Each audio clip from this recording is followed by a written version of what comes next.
राम राम भाइयों, क्या हाल चाल। साथियों, आज हम आए हैं करनाल हरियाणा के अंदर एक ड्रैगन फ्रूट के फार्म पे। यहाँ पे 7 बीघा की जमीन के अंदर ड्रैगन फ्रूट की खेती से साल का 15 लाख का फ्रूट बेचा जा रहा है। अगर आप अपने खेत में 1 बीघा या 2 बीघा 5 बीघा में ड्रैगन फ्रूट की खेती करना चाहते हैं तो वीडियो को अंत तक पूरा दिखेगा। चलिए फिर चालू करते हैं। राम राम जी, दर्शकों के लिए एक बार अपना इंट्रोडक्शन दे देते हैं। मेरा नाम है कुलदीप सिंह। आप ये जो फार्म है राणा ड्रैगन फ्रूट फार्म से जाना जाता है। ये डिस्ट्रिक्ट करनाल घरोंडा कस्बे में है, हरियाणा में। थोड़ा पहले अपने बारे में बताइए कि आप पढ़ाई कहाँ कर चुके हैं, इसके बाद इस खेती में कैसे आए। एक्चुअली मैं इससे पहले जो जॉब कर रहा था, अब्रोड में ही जॉब कर रहा था। मैंने लास्ट मंथ ही रिजाइन दिया अपना जॉब से। करीबन 5 साल से मैं साउथ अफ्रीका में था, केप टाउन में। मैं LNT में हाइड्रोकार्बन डिवीजन में सीनियर इंजीनियर था वहाँ पे। तो वहाँ पे ही मैंने इसकी फार्मिंग देखी। पहले जिस स्टेट में मैं रह रहा था वहाँ का क्लाइमेटिक कंडीशन ऑलमोस्ट हमारा हरियाणा जैसा ही था एक तरह से। तो मैं सोच रहा था कि जब वहाँ ग्रो हो रहा है तो यहाँ ट्राई क्यों नहीं किया जाए। और मन में ये था कि नौकरी कब तक की जाए। करीबन मेरे को 12-13 साल हो चुके थे जॉब करते करते, बाहर घूमते घूमते। तो वहाँ पे आपकी सैलरी कितनी थी? सैलरी सर मेरा बहुत था। सैलरी मेरा $4500 था। $4500 की आपकी जो ये सैलरी जॉब थी जी, ये इंडियन करेंसी में कितना हो गया? क्योंकि साउथ अफ्रीका 3-3.5 लाख रुपए के 3.5 लाख रुपए मेरे पास नेट आता था सर। मंथली का, साल का? मंथली का सर। मंथली का 3.5 लाख रुपए। फिर बाहर खर्चा भी शायद इतना ही हो जाता होगा। बाहर मेरा 1 पैसा खर्चा नहीं होता था। पूरा जो था कंपनी का पे था। यहाँ से अगर मैं ट्रैवल करता था तो उसका जाने का एक्सपेंस, वहाँ तक पहुँचने का पूरा एक्सपेंस कंपनी मेरे को देती थी।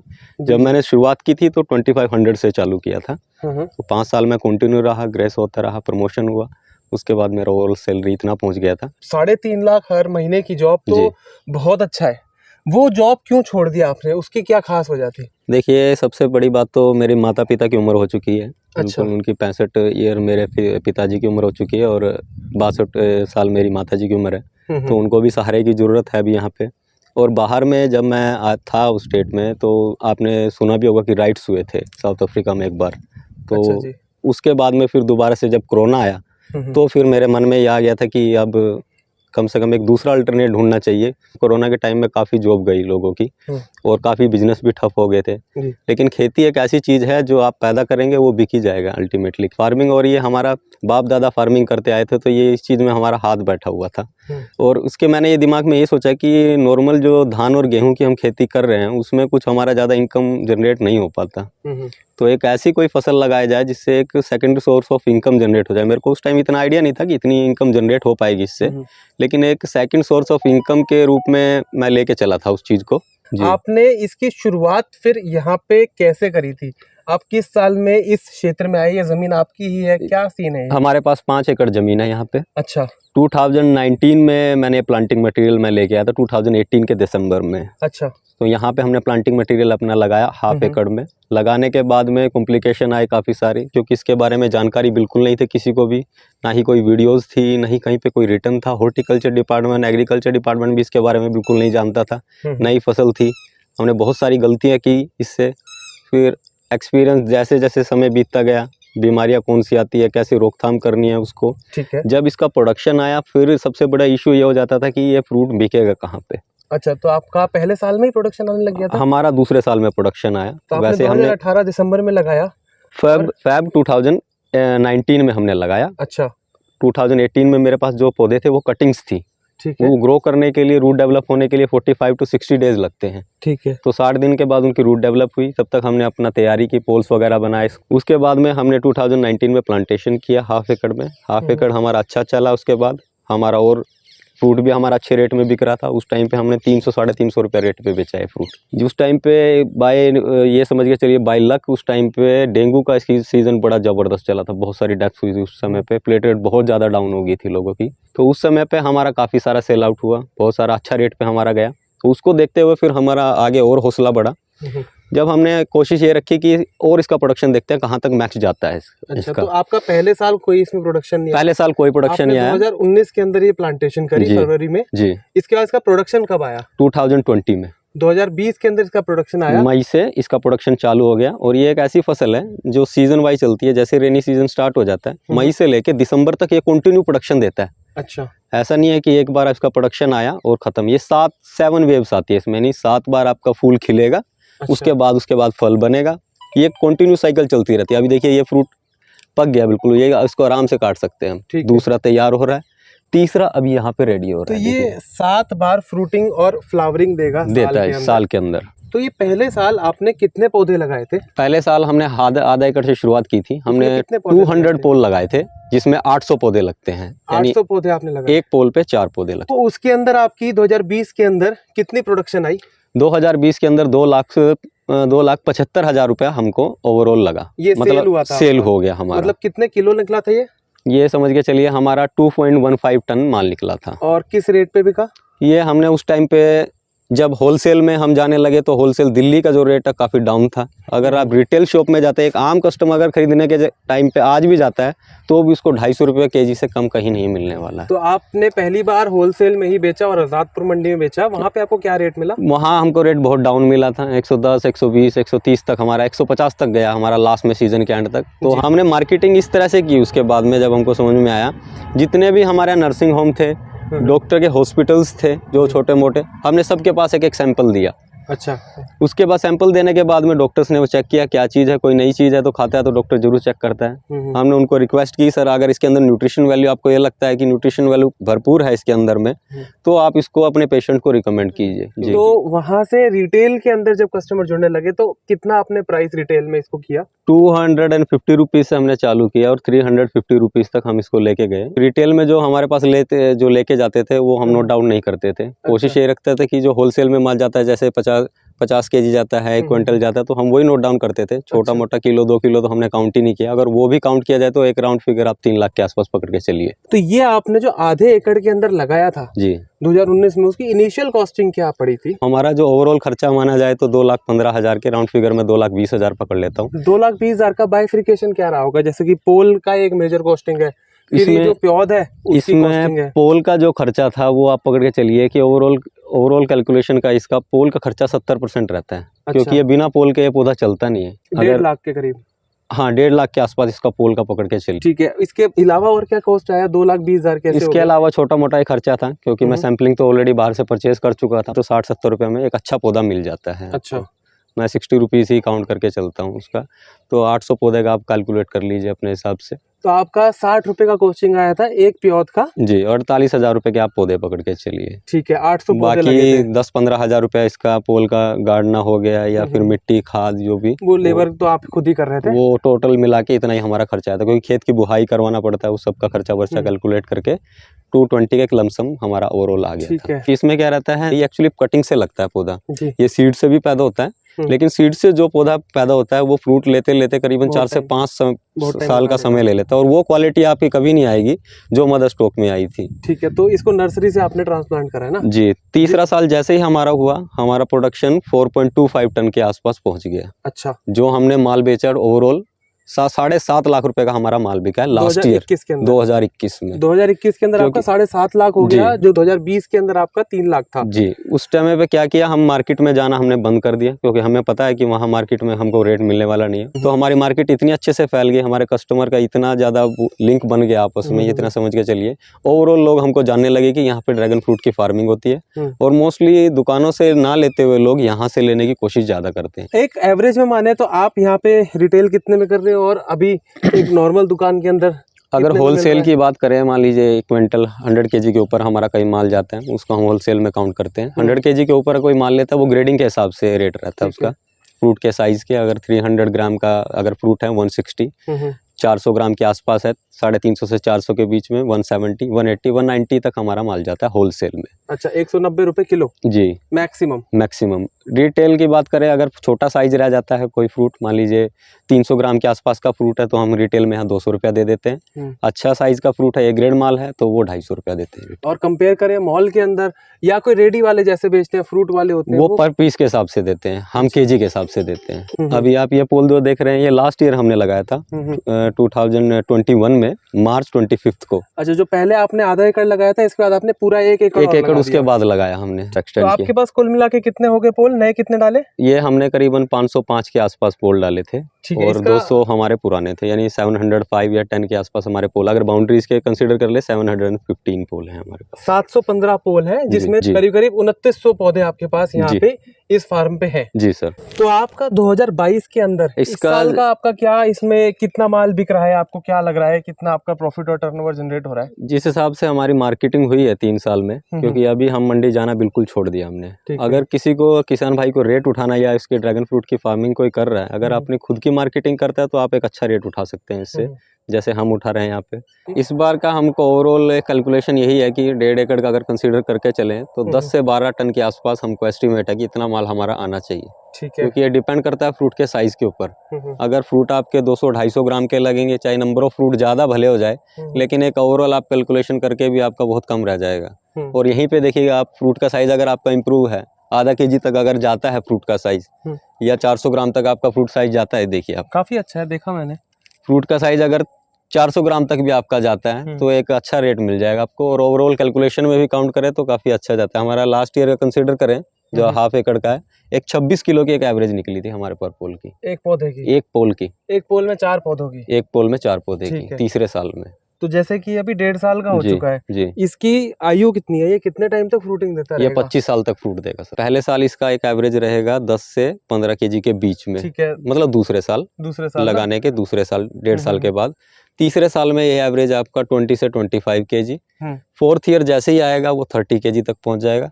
उसके बाद 30-35 में आपका एक सर्कल बना रहेगा, क्योंकि आप इसके धीरे धीरे प्रूनिंग करते रहेंगे, इसकी मेंटेनेंस करते रहेंगे। और रफली एक चौथा साल का आपका एक एकड़ का फार्म हो गया तो आपको 10 टन का एक एवरेज आप पकड़ के चलिए कि 10 टन माल आपका निकलेगा ही निकलेगा हर एकड़ से। हर एकड़ से, अगर आपके पौधे की ग्रोथ अच्छी है, कैनोपी फुल हो गई है तो। दूसरा, आप इसमें एक और चीज अच्छी बता रहे थे कि ये जैसे हम टमाटर की खेती करते हैं जी, या कुछ भी और ऐसी खेती करते हैं जिसमें पेरिशेबिलिटी का बहुत ज्यादा प्रॉब्लम रहता है। जी कि आज हार्वेस्ट हुआ है तो कल तक बेचना पड़ेगा। जी। यहाँ पे आपको ये चीज अच्छी मिल रही है कि आप जब अपने चाहे, जब ऑर्डर आया आपके पास, जब कन्वीनियंट हुआ तब आपने हार्वेस्ट कर ली, क्योंकि ये पेड़ पे भी ज्यादा टाइम तक रुक जा रहा है। जी। और तोड़ने के बाद भी 15 दिन तक 2 हफ्ते से ऊपर की इसकी शेल्फ लाइफ है, खराब नहीं हो रहा नहीं होता है सर। तो इसमें आपका क्या यही कुछ वजह थे जिसकी वजह से आपने इसकी खेती चालू करी? ये पौधा एक ऐसा पौधा है जो इतना लंबे समय तक फ्रूट देता है। ऐसा मेरे हिसाब से, मैं जहाँ तक मेरी नॉलेज है, ऐसा कोई पौधा नहीं है जो लगातार 5 से 6 महीने आपको फल दे दे। अच्छा। मैक्सिमम कोई भी फ्रूट ले लीजिए आप, 1 से 1.5 महीने में वो खत्म हो जाता है, पूरा उसका हार्वेस्ट हो जाता है। लेकिन ये पौधा ऐसा है कि आपको मई या जून से स्टार्ट होता है, जून से कंसीडर कर लेते हैं, जून से स्टार्ट होकर दिसंबर जनवरी के 15 तारीख तक ये फ्रूट देता रहता है कंटिन्यू। अच्छा। यानी 5 से 6 महीने अगर कोई किसान इसको लगा रहा है तो मतलब इसका एक साइकिल बना रहेगा, अर्निंग कंटिन्यू रहेगी उसको। अच्छा। और बीच में जो स्पेस रहता है, ये 11 फीट का स्पेस है, इसके बीच में आप कोई भी क्रॉप कीजिए, धान छोड़ के आप कुछ भी लगा सकते हैं इसके बीच में। तो इसकी बात करें तो ये रो टू रो जी और प्लांट टू प्लांट जी, उसकी क्या दूरी है जी? हमने यहाँ पे रखी हुई है सर, ये यहाँ पे हमने लाइन से लाइन की दूरी रखी है 10 फीट, 10 फीट, और पोल से पोल की दूरी रखी है 7 फीट। इसमें मैक्सिमम आपके प्लांटेशन लगते हैं। अगर इंटरक्रॉप भी कर सकते हैं, साल 1.5 साल आराम से इंटरक्रॉप कर सकते हैं। अच्छा, इंटरक्रॉप की बात करी आपने जी, इसके बीच में आपने ये लाइन डाल रखी है जहाँ पे आपका अभी फसल कटी है, यहाँ पे मक्का लगा हुआ है शायद। जी। यहाँ से मक्का कट गया जी, आप यहाँ देख सकते हैं सहजन जी, यानी कि ड्रम स्टिक भी लगा रखा है जी। इसके बाद हमने देखा था कुछ भिंडी भी कर रखी है जी, इस साइड में भिंडी की हुई है। तो वो एक एडिशनल इनकम हो गई। वो आप एडिशनल रहे, वो कंटिन्यू रहेगी, कोई इशू नहीं है इसमें। ऐसा ये कोई, इससे पौधे को कोई इशू नहीं आता। इसमें सिर्फ इस चीज का ध्यान रखा जाता है कि कोई ऐसी फसल ना लगाई जाए जिसको ज्यादा पानी की जरूरत हो। अच्छा, धान जैसे हो जी, धान ही आप इसके बीच में नहीं लगा सकते, क्योंकि इसको पौधे को बहुत कम पानी की जरूरत रहती है। रेतीले इलाकों का पौधा है, जैसे कि डेजर्ट के अंदर होता है। जी, सैंडी सोइल रहेगी तो बहुत बेस्ट है इसके लिए। जी, तो पानी ज्यादा होने से फंगस वगैरह की बीमारी आ जाती है, तो इसमें बीच में भी आप खेती कर सकते हैं और वो आपका एडिशनल इनकम ही है। एक तरीके से आधा खेत आपने ड्रैगन फ्रूट को दिया, बाकी आधे खेत पे आप अपनी सब्जियां वगैरह भी बो सकते हैं। तो इसका एक स्टार्टिंग से लेकर एंड तक एक पूरा इसका मेरे को वो बताइए कि कब लगाया जाता है, कैसे लगाया जाता है, फ्रूटिंग कब आती है, पोल का क्या हिसाब है। तो एक फ्री हैंड से A to Z जानकारी ड्रैगन फ्रूट की फार्मिंग की। इसका जो लगाने का समय रहता है वो रहता है आपका फरवरी से मार्च, या फिर लगा सकते हैं दूसरा जो समय रहता है वो आपका जून 15 से लेके अगस्त 1st वीक तक। यानी टेम्परेचर जब भी आपका 40 के नीचे स्टेबल हो जाए तब आप लगा सकते हैं। और जब आपका टेम्परेचर 10 के नीचे ना जाए उससे बाद में आप लगा सकते हैं। अच्छा। यानी फरवरी मार्च में, फरवरी ये समझ के चलिए 15 तारीख तक हमारा टेम्परेचर 10 के ऊपर स्टेबल होने लगता है। ठीक है। तो उस समय पे लगा सकते हैं, वो भी बेस्ट समय रहता है हमारा नॉर्थन बेल्ट के लिए। ठीक है। या अगर उस टाइम पे गेहूं की फसल अगर किसी भाई की नहीं कटी है, कोई गेहूं की फसल के लिए वेट कर रहा है उस समय पे, तो फिर वो अपना जून से लेके अगस्त के बीच में लगा सकता है। आप इसको किसी भी जमीन पे लगा सकते हैं जहां पे वाटर लॉगिंग ना हो, मतलब पानी खड़ा ना हो खेत में, वहां छोड़ के आप इसको कहीं पे भी लगा सकते हैं। मतलब खेत जो है आपका बारिश होने के बाद 12 घंटे के अंदर अंदर पानी का निकासी हो जानी चाहिए, जमीन को पानी पी लेना चाहिए। अगर पानी खड़ा रह गया जैसे चिकनी मिट्टी में होता है, वहां पे ये सक्सेसफुल नहीं होगा। जी, मिट्टी की जांच जरूर करवाएं। अगर साइंटिफिक वे में जाएं तो ये हल्की एसिडिक सॉइल इस पौधे को बहुत अच्छी लगती है। अगर आपकी पीएच वैल्यू 5.5 से लेके 7 के बीच में है तो दी बेस्ट है इसके लिए। ऐसा नहीं है कि इसके ऊपर रहेगी तो आप कर नहीं पाएंगे, तो उसमें थोड़ा पौधे की ग्रोथ में थोड़ा इफेक्ट करता है। उसके बाद में आप जैसे आपकी खेत की बुहाई करवा लेते हैं, पीएच वैल्यू आपकी 6 साढ़े 6 मेंटेन हो जाती है, उसके बाद आप पोल इंस्टॉल करते हैं। पोल लगाते हुए एक चीज़ का ध्यान जरूर रखा जाता है कि मैक्सिमम सनलाइट आपके पौधे के ऊपर पड़े, और जो आपके यहाँ हवा चलती है, जैसे हमारे यहाँ हरियाणवी भाषा में बोला जाता है कि परवा पछुआ चलती है, यानी east to west, west to east चलती है हवा, तो आपको लाइन का जो डिस्टेंस है उस हिसाब से रखना पड़ेगा। यानी रो आपका ईस्ट टू वेस्ट होनी चाहिए ताकि हवा उस साइड से आए और इधर से निकल जाए, या इधर से आए इधर से निकल जाए। क्योंकि कई बार क्या होता है, मई के अंदर में आंधी बहुत चलती है और लू चलती है, तो उससे पोल के ऊपर इम्पैक्ट करता है और ये पौधा पोल के सहारे चलता है, इससे डैमेज होने की काफ़ी संभावना हो जाती है। जैसे ही आपने फरवरी मार्च में प्लांटेशन किया, अगस्त आते आते ही आपका जो पौधा है, 4 आपने पौधे लगाए एक एक हर साइड में पोल के, वो आपका रिंग तक पहुंच जाएगा। ठीक है। रिंग के पहुंचने के बाद, रिंग से जब जैसे ही वो 1 फीट क्रॉस हो जाता है, उसको फर्स्ट प्रूनिंग किया जाता है वहाँ पे। फर्स्ट प्रूनिंग करने के बाद में आप देखेंगे जहां से आप प्रून करेंगे, प्रून कहां से किया जाएगा, ये रिंग जो है, रिंग से 1 इंच ऊपर छोड़ के आप उसको प्रून कर दीजिए, चारों पौधे को। प्रून जैसे ही करते हैं आप, 15 से 20 दिन के बाद आप देखेंगे कि नए सूट्स आने चालू हो जाते हैं हर डायरेक्शन में। एक लीफ से 4-4, 5-5 सूट्स आने लगते हैं, तो आपकी कैनोपी धीरे धीरे बढ़ने लगती है। ठीक है। इसमें 1 एकड़ के अंदर खर्चा कितना आ जाएगा? अगर आज का कैलकुलेशन किया जाए, क्योंकि अभी सब चीज के रेट बहुत बढ़ चुके हैं, क्योंकि इसमें मैक्सिमम जो खर्चा है 70% वो पोल का ही खर्चा है। अगर आप खुद से बनाते हैं ये पोल और रिंग, अगर खुद से बनाते हैं तो आपका 600 रुपीज में कवर हो जाएगा। एक पोल और ये रिंग दोनों। और 1 एकड़ में कितने पोल लग रहे हैं? 1 एकड़ में अगर आप ईस्ट डिस्टेंस के अकॉर्डिंग जाते हैं 10/7 के अकॉर्डिंग, तो 525 के आसपास आप पोल लगा सकते हैं। 2100 आप पौधे लगा सकते हैं, 2100। ठीक है, क्योंकि एक पोल के ऊपर 4 पौधे लगे। ये एक लगाने के बाद में जैसे ही आपका पौधा 14 से 16 महीने का होता है, यानी उसकी जो मानसून जैसे ही आता है मई और जून में, तो आपका प्रोडक्शन चालू हो जाता है। एंड ऑफ सीजन होते होते दिसंबर तक ये आपका 4 से 4.5 टन तक चला जाएगा। वो आपको डिपेंड करता है आपकी केयरिंग के हिसाब से।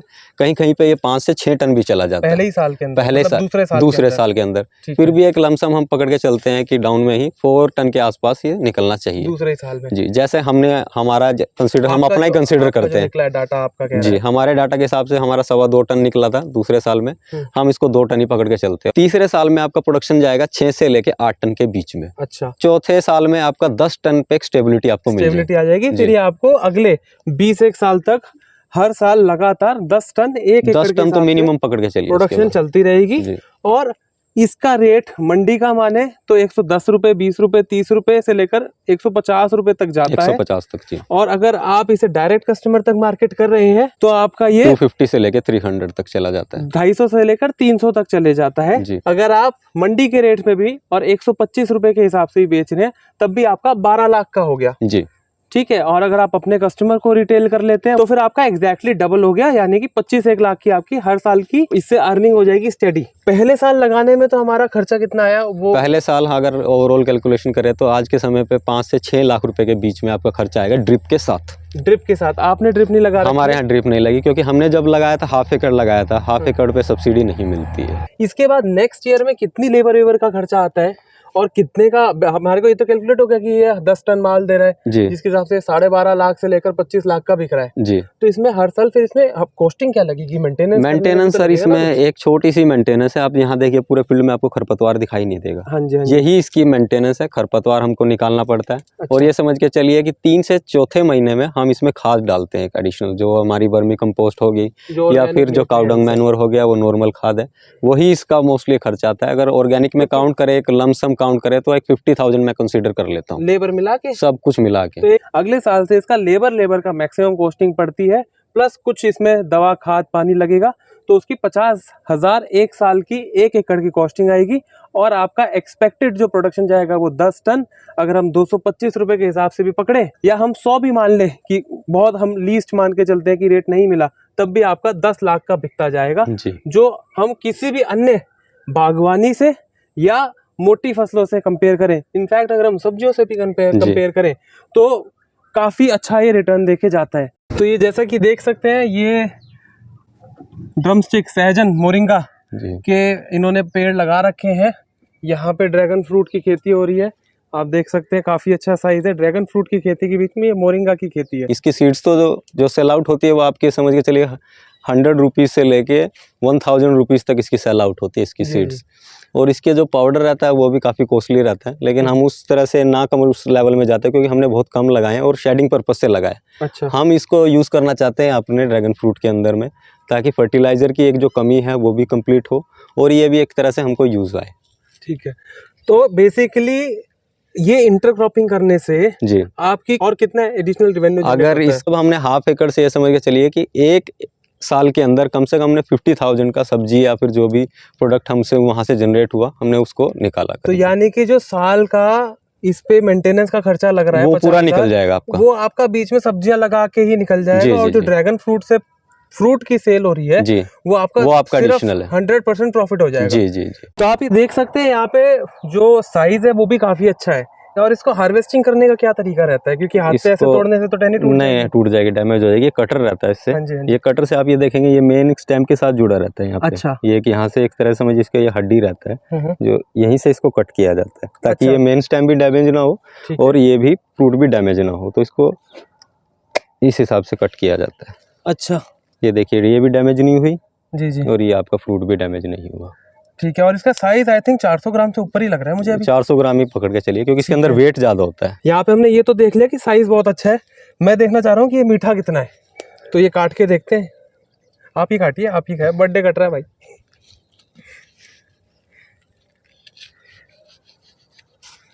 क्या बात है, आप इसका रंग देख सकते हो भाइयों,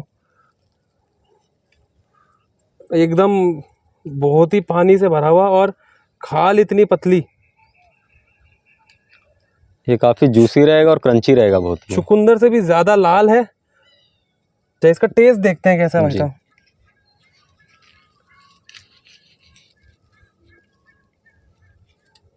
क्योंकि शादियों के अंदर जितने अक्सर खाए ना उनमें टेस्ट मिलता नहीं है, मिठास इसका ब्रिक्स लेवल अच्छा है क्योंकि यहाँ ये समझ के चलिए इंडिया के अंदर पूरा हम मैच्योर करके फ्रूट कट करते हैं, और जो बाहर अब्रोड से फ्रूट आता है वो हमारा ये मैच्योर नहीं रहता, वो क्योंकि ट्रांसपोर्ट में रहेगा काफ़ी समय तक, तो वो एकदम उसको ये समझिए ग्रीन स्टेज में ही कट कर लेते हैं। बहुत ही ज़्यादा मीठा है और मैं बता नहीं सकता, सही में बहुत मीठा। और इसका कोई भी कस्टमर आराम से 250 रुपये किलो से ऊपर तो दे ही देगा। इनफैक्ट मैं खुद 4-5 किलो अभी यहाँ से खरीद के जाऊँगा। बहुत अच्छा है यार। पूरे देश भर में हॉर्टिकल्चर डिपार्टमेंट के द्वारा अलग अलग स्टेट्स के अंदर सब्सिडी रहती है, तो हरियाणा के अंदर क्या सब्सिडी का लाभ उठा सकते हैं जो नए किसान इसको चालू करना चाहते हैं? 2 स्टेट में अभी फिलहाल सब्सिडी मिल रही है, एक है हरियाणा और दूसरा है गुजरात। गुजरात में 50,000 पर हेक्टेयर, जहाँ तक मेरे को आइडिया है, पर हेक्टेयर के हिसाब से यानी 2.5 एकड़ के आसपास, सवा 2 एकड़ के आसपास आपको 50,000 रुपये मिलता है। अच्छा जी। लेकिन हरियाणा गवर्नमेंट ने अभी जस्ट रिसेंटली ही अनाउंस किया है, लास्ट मंथ ही अनाउंसमेंट हुई है ये, इसमें 1,20,000 रुपये की सब्सिडी मिलती है। 70,000 रुपये आपको मिलता है स्ट्रक्चर का और 50,000 मिलती है आपको इसकी जो नर्सरी है उसकी। अच्छा, 1,20,000 की। 1,20,000। तो हमारा उसमें खर्चा कितना आ जाता है? खर्चा हमारा 5 लाख के 5 लाख का जो आप 5 से 6 के बीच में, जो 5 से 6 लाख का खर्चा आप बता रहे थे जी, उस खर्चे के अंदर 1,20,000 सब्सिडी मिल जाएगी जी। उस सब्सिडी मिलने का कुछ पीछे वो भी है, कुछ अप्रूवल, लाइसेंसिंग या कुछ उसके नॉर्म्स भी रहते हैं? उसका नॉर्म्स कुछ नहीं रहेगा, जो आपको एक उनकी वेबसाइट है हरियाणा गवर्नमेंट की हॉर्टिकल्चर की, आपको उस पर अप्लाई करना होगा। माई फसल माई ब्यूरो एक दूसरा वेबसाइट है, उस पर रजिस्ट्रेशन करना, खाली रजिस्ट्रेशन का ही थोड़ा है, रजिस्ट्रेशन फ्री ऑफ कॉस्ट है, रजिस्ट्रेशन कर सकते हैं। तो सब लाल हो गया खा के। उंगली से छूटेगा नहीं, कलर आ जाएगा, एकदम चुकंदर की तरह है। तो साथियों, उम्मीद करते हैं कि आपको आज की ये ड्रैगन फ्रूट पे इंफॉर्मेटिव वीडियो पसंद आई हो। अगर वीडियो पसंद आई है तो यार लाइक कर दो वीडियो को, और अगर आप पहली बार चैनल पे आए हो तो सब्सक्राइब कर दो। साथ में ये नोटिफिकेशन की घंटी दबा देना। तो जल्दी मिलते हैं साथियों अगली वीडियो के साथ, तब तक ध्यान रखिएगा। जय हिंद, जय जवान, जय किसान, राम राम।